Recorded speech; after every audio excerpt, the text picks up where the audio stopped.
За эрхэм хүндэт үзэгчтэй. Би дүнсээ яг одоо энд ингээд харцны энд зогсож байна. Харц. Одоо гадаа бол үдэд бол ямар ч байсан яаж игээл гол бол хөлтгөр байгаа байхгүй юу? Хүйтэн байна. Тэгэхэд энд хөлдөг байна. За энэ бол харцны ус. Сэлэн мөрний ариун их ус. Сэлэн мөр минь ээ.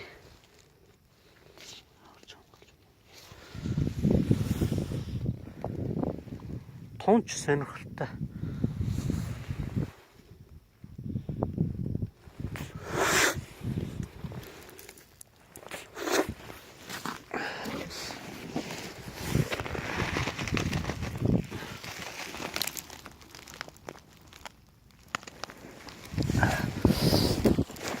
За аялалаа ингээд цааш үргэлжлүүлье.